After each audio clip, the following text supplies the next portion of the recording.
자, 이번 시간에는 그레디언트 디센트를 우리가 실제로 적용하는 데 있어서의 숙고해야 될 또 다른 문제가 있는데요. 그게 학습률이라고 하는 겁니다. 보통 learning rate의 그런 번역된 그 용어로 학습률, 그리고 이 기호로는 우리가 알파라는 그 그릭 문자를 사용합니다. 자, 무슨 말이냐 하면은 우리가 그레디언트 디센트에서 실제로 적용하는 데 있어서 그 계산할 때 항상 그 우리가 수행하는 연산은 이겁니다. 그 J번째 파라메타 세타 서브스크립트 J는 주어진 그 세타 서브스크립트 J 값에서 어떤 값을 빼주게 되어 있어요. 그런데 그 빼주는 값이 두 개의 부분으로 이루어져 있습니다. 알파 곱하기 기울기. 그런데 이 기울기는 우리가 수식으로 계산을 했기 때문에 주어진 세타 J, sub J 값을 입력을 해서 계산이 가능합니다. 그런데 빼줄 때 알파만큼 곱해서 빼주게 되어 있어요. 이게 보통 학습률이라고 하는데, 사실은 그 경사하강법을 실제로 적용을 해보면 제대로 작동 안 될 경우가 의외로 많이 있습니다. 그런데 그것을 어떻게 우리가 제대로 작동되게 해야 되느냐? 결국엔 그 이유가 여러 가지가 있을 수 있는데, 대표적인 그 이유 중에 하나가 이 학습률이 잘못 선택되었을 때 그런 경우가 흔히 발생합니다. 그러니까 이 학습률 알파라고 하는 값이 도대체 어떠한 값으로, 이거는 그 뉴메리컬 값이 수치 값이거든요. 이 수치 값을 어떻게 줘야 되는지, 그리고 그것을 의미가 무엇인지를 좀 살펴보도록 하겠습니다. 자, 경사하강이 올바르게 작동하는지를 확인하시오라고 되어 있죠. 우리가 경사하강이 제대로 작동되는지를 항상 염두에 두고서 이 그레디언트 디센트 알고리즘을 적용을 해야 됩니다. 그래서 어떻게 할 수 있을까요? 자, 이 그래프를 우리가 한번 그려보겠습니다. 지금 이 그래프에 내용은 써 있지 않지만 일단 축을 먼저 결정을 한번 해볼까요? 수평축을 우리가 number of iteration이라고 한번 해볼게요. 즉, number of iteration. 다시 말해서 반복 횟수라고도 우리말로 할 수 있겠죠. 왜냐하면 그레디언트 디센트 알고리즘은 그 그레디언트 방향으로 한 번씩 움직일 때마다 점점 그 비용 함수의 크기가 작아질 거거든요. 그러니까 수직축은 우리가 또 다른 그 이름으로 표현하면, 즉 그 비용 함수 J 오브 세타의 크기라고 우리가 생각을 하겠습니다. 자, 우리의 목적이 뭐였는지 한번 기억을 한번 다시 해보시기 바랍니다. 우리의 목적은 J 오브 세타가 주어진 세타의 비용 값일 때 이것을 최소화시키는, 즉 미니마이즈 하는 어떤 세타 값을 구하는 게 우리의 목적입니다. 바로 이 목적을 달성해야 되는데요. 반복을 하면서, 즉 그레디언트 방향으로 내려가면서 우리가 J 오브 세타의 값은 어떤 형태를 띄어야 되냐면 점점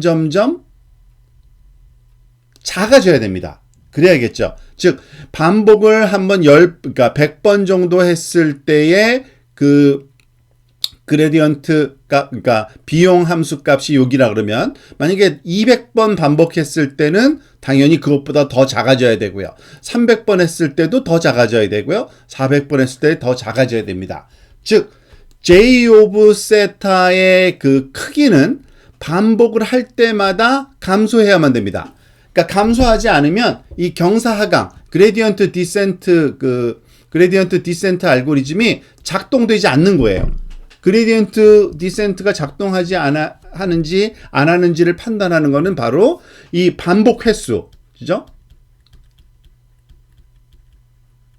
반복 횟수에 따른 그 비용 함수의 값이 감소하느냐 안 하느냐를 우리가 살펴봄으로써 우리가 이해를 할 수가 있습니다.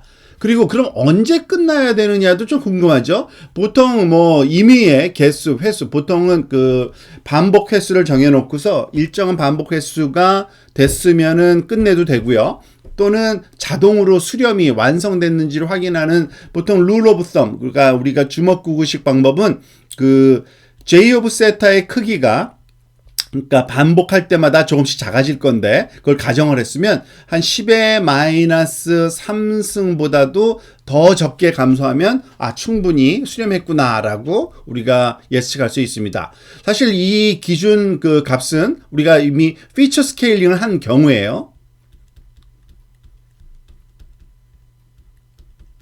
왜냐하면 피처 스케일링을 하게 되면은 예를 들어서 세타 1 x1 그리고 세타 2 x2 그리고 세타 j xj 모든 j번째 항이 크기가 그다지 1과 마이너스 1과 1 사이의 값을 스케일링 한 거기 때문에 그걸 다 더한 거거든요. 그러다 보니까 이 항이 몇 개인지는 우리가 문제마다 다를 수 있지만 어쨌든 피처 스케일링을 하고 나면은 더해지는 값들의 레인지가 다 0과 1 사이에 있기 때문에 그 값들의 변화가 한 마이너스 10의 마이너스 3승보다 작으면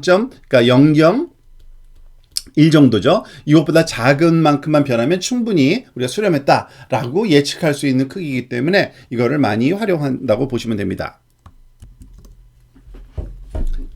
자, 그리고 경사 하강이 제대로 동작하지 않는 경우가 있을 텐데요.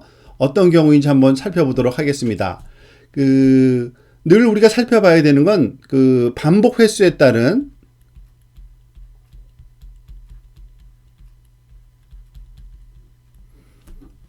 비용 함수의 크기를 늘 살펴봐야 됩니다. 즉 반복 함수 그러니까 반복이 진행됨에 따라서 비용 함수가 작아져야 되는데 때때로 비용 값이 증가하는 경우가 있습니다. 이게 동작하지 않는 거죠. 우리가 원하는 거는 비용 함수 값이 최소가 되는 지점을 찾아야 되는데 반복하면 할수록 더 나빠지는 겁니다. 또는 이런 경우도 있습니다. 똑같이 number of iteration을 대한 이 j of 세타 그림을 그렸을 때 이런 경우가 또 발생합니다. 떨어졌다가 커졌다, 떨어졌다, 커졌다, 떨어졌다, 커졌다. 즉 플럭추에이션을 하는 경우도 있어요.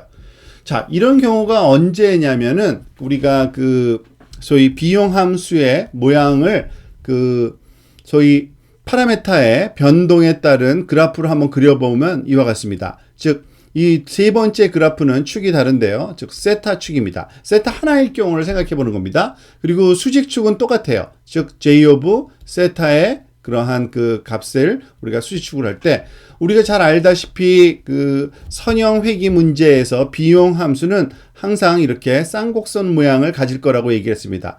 컨벡스 펑션이죠. 이렇게 볼 형태로 오목한 모양의 함수를 가질 텐데 주어진 위치가 어디든지 간에 예를 들어서 이 위치에 있었다고 한번 생각해 볼게요. 세타에 우리가 찾은 위치가 여기인데 만약에 알파를 크게 주면은 경사 기울기에 관계없이 굉장히 많은 양의 움직이라는 뜻이기 때문에 이만큼 움직일 수가 있습니다. 이만큼.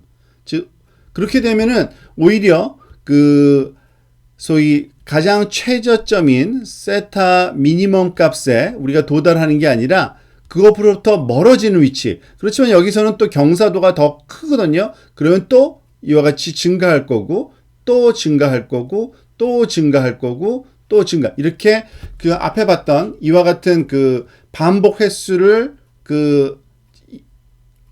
증가시키면 증가할수록 이 비용 함수의 값이 점점 더 커지는 그런 양상을 띠게 됩니다. 그러면 어떻게 해야 될까요? 그럴 때는 더 작은 알파 값, 학습률을 사용하면 됩니다. 발산하는 이유, 비용 함수의 값이 증가되는 이유가 알파가 충분히 작지 않기 때문인데 만약에 알파가 적절하게 작게 설정이 됐다. 그러면은 j of 세타는 항상 감소해야만 됩니다. 그렇다면 그럼 무조건 작게 하는 게 좋으냐? 또 그렇지도 않습니다. 너무 작으면은 경사 하강이 수렴하는데 느려집니다. 시간이 굉장히 많이 걸릴 수가 있거든요. 그래서 우리가 무작정 작게 할 수는 없기 때문에 일정한 크기를 갖도록 적절하게 조절하는 게 필요하게 됩니다. 자, 그래서 학습률 알파를 결정하는 데 있어서 우리가 취해야 할 행동을 좀 요약해 보면 이렇습니다. 알파가 너무 작은 경우가 있겠죠. 알파가 너무 작으면은 그 수렴을 하는데 오랜 시간이 걸립니다. 예를 들어서 그 또 역시 수평축을 number of iteration이라고 하고요. 수직축을 j of theta 이런 값이라고 할 때, 즉 점점 작아져야 되는데 그 속도가 너무너무 느릴 경우가 있습니다. 그런 경우는 알파가 너무 작은 거예요. 그리고 또 알파가 너무 크면 어떻게 된다 그랬습니까? 감소하는 게 아니라 오히려 증가하는 이러한 잘못된 그 경우가 발생하죠. 그럼 우리가 원하는 경우는 뭘까요? 적절한 겁니다. 즉 가능하면은 굉장히 빨리 감소를 하고 빨리 수렴해서 주어진 그런 그 반복 횟수 안에서 잘 결정될 수 있는, 즉 이와 같이 그 좋은 성질을 갖는 알파 값을 찾는 게 굉장히 중요하다고 할 수 있는데요. 그럼 알파 값을 선택할 때는 어떻게 해야 되느냐? 일단은 그 작은 값에서 시작하든지 큰 값에서 시작하든지 기준점을 정하고, 예를 들어서 작은 값에서 시작했다. 그러면은 한 10의 마이너스 3승 정도, 0.001. 근데 너무 느리다. 그러면은 그것을 한 10배 증가시키고요. 또 느리다. 그럼 10배 증가. 또 느리다. 그러면 한 1로 올라가는 뭐 이 정도 그 큰 값까지 갈 경우는 굉장히 극히 드물 겁니다. 또는 이것이 너무 점프가 그러니까 크다고, 그러니까 10배씩 띄우는 거는 너무 크다고 생각을 하면은 한 그 3배 정도씩 증가시켜도 됩니다. 즉 0.001부터 시작해서 너무 속도가 느리다 그러면 한 3배 정도, 0.003. 그리고 그것보다도 느리다고 생각하면 스틸 그것을 3배, 한 0.01 정도.